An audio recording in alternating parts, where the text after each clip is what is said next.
Eddie Hughes is the member for Giles. Great to have you with us on Flow again, Eddie. It's always good to be on Flow. Now, Eddie, serious impacts for the Coober Pedy and other outback communities due to these roads being cut off by flooding. Can you give us a bit of information about how things are going for Coober Pedy, particularly in Andamuka? Yeah, there have been big impacts. Andamuka has not been affected anywhere near to the same degree when it comes to flooding. The road up to Roxby was cut for a short period of time, but that's all reopened. In fact, I'm in Roxby Downs, Andamuka at the moment. So hopefully these predicted heavy downfalls might bypass Roxby and Andamuka. If they don't, I might be stuck here for a while. But obviously, Coober Pedy, Unadada, APY lands, they've all been hit hard by the closure of the Stuart Highway. And of course, the implications nationally, when you look at Western Australia, the Northern Territory, with multiple breaks to the rail link, that is incredibly serious stuff. Things are starting to roll now when it comes to Coober Pedy and the smaller communities in the far north. A state of emergency should have been declared earlier, but it's been declared now, and so resources are being mobilised. Today, there's supplies being airlifted into Coober Pedy, so that is a good thing. And a couple of trucks did get through to Coober Pedy that provided some supplies, but essentially the trucks cannot use the Stuart Highway. At this stage, no one knows what the state of the base of the road is and the substrate.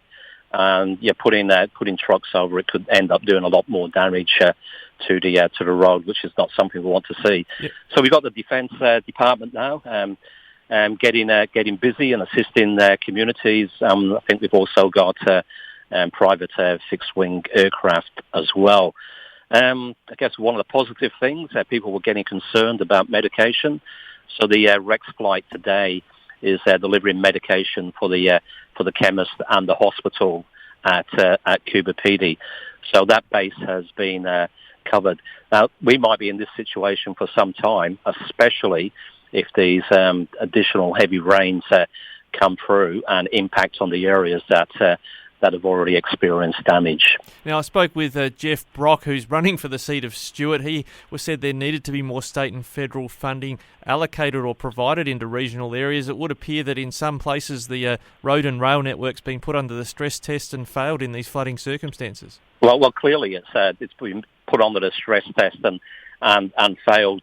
I guess they will argue, well, these are record-breaking rains. Well, some of that was somewhat, at least in the longer term, predictable with what is happening to the climate.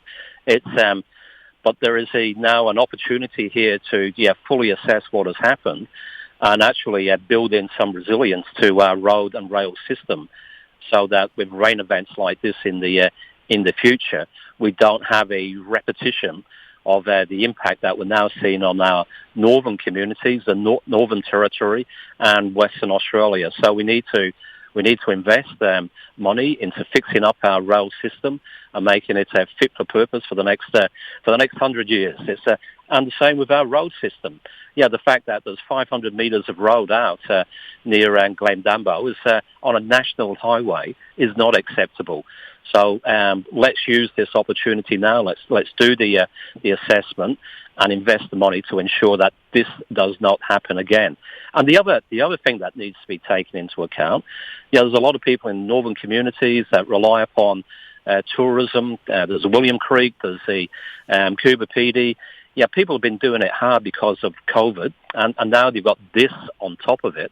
So there's been a real impact on businesses. So there does need to be an assistance package for businesses in the north of our state that have been hit hard, and some of them disproportionately hit hard. We get these vouchers, bigger vouchers for the city, that is the CBD, that's easy to get to, and yet the vouchers for outback communities is at a lesser extent. There needs to be far more support for our businesses our small businesses and medium-sized businesses in the outback. Yeah, Eddie, just on that one, the voucher system, the government's announced it's going to put out 2 more rounds of these great state vouchers, but they have this disparity where it's $100 for the CBD and $50 for regional areas. Does that disparity make sense to you? No, well, it doesn't make sense to me, and it is once again unfair to outback communities, and it shows you the weight and the lobbying power that is exerted in the city. There are people out here in a range of communities. I mentioned there William Creek and the fantastic business that Trevor Wright runs there. People in Coober Pedy, the hotels, all the services that support tourists. A lot of these places have been hit hard, and they all deserve support that matches the support in the city, and I would argue go further than the support in the city, given the importance of tourism to parts of the outback. And of course, then there's the road damage, the extensive road damage to outback roads, and the needs of the pastoral industry that needs to be met. And we've had some discussion about that, and there's a lot of equipment out in the outback. That equipment can be on properties. That equipment can be mobilised in an effective way to start addressing some of the road issues that we've got. Well, Eddie Hughes, thanks very much for your time speaking to us from Roxby Downs. Much appreciated, and we'll catch you again soon. Anytime. Catch you.